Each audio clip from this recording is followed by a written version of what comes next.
Shabbat Shalom, and welcome to 5 Minutes of Torah with the Beth Israel Rabbi. This week we read Parshat Behar.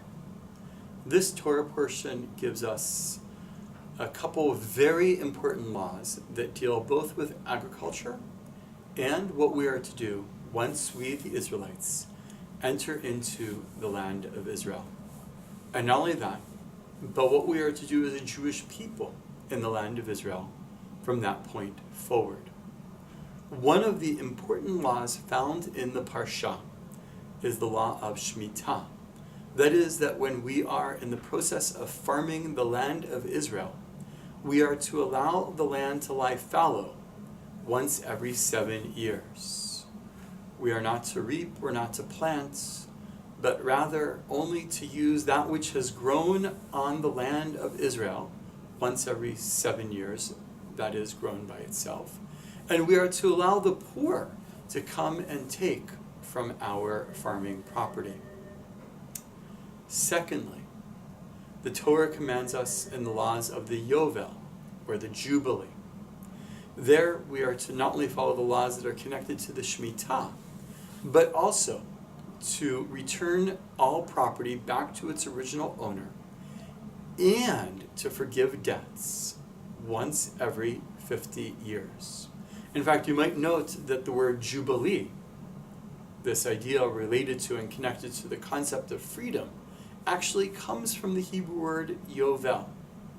The Torah tells us that when we mark the Yovel, that we are, and especially in the building up to the Yovel, we are not to cheat anyone else.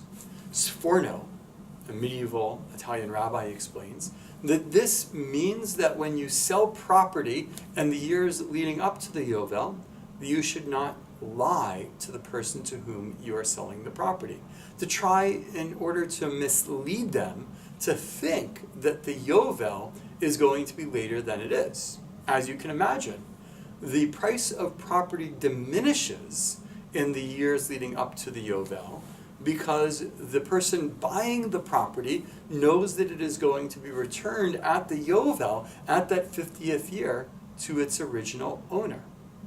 Rashi actually says it pretty simply.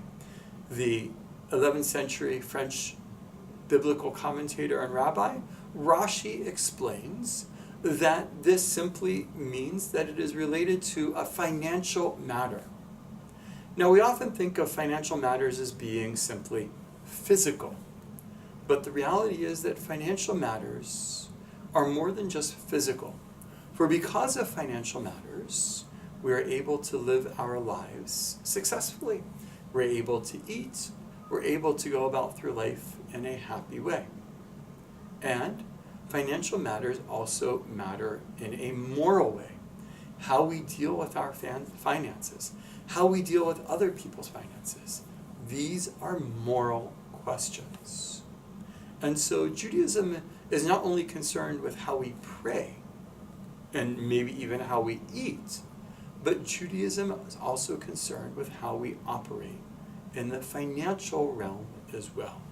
It wants to ensure that we are acting in a holy way, not just with our prayer books, but with our wallets as well.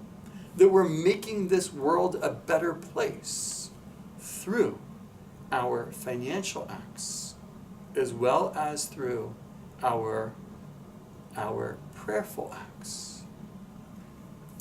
The Torah sets down the laws of the Yovel so that indeed we can improve this world, help those who need to be helped the most. But unfortunately, people might be fearful of lending money if they know that debts are going to be forgiven at the Yovel.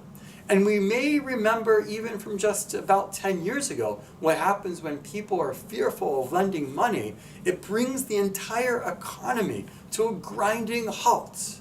And the people who suffer the most are the poor. And so the Yovel, this law which was meant to help the poor, in the end can actually hurt the poor. And thus Hillel, a very ancient rabbi and one of the most important rabbis in our history, created what is known as the Prose Bowl.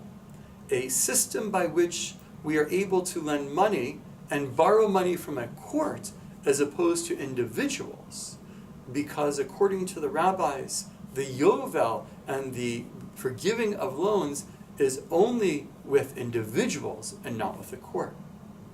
This reminds us of the importance of the spirit of halacha, the spirit of Jewish law.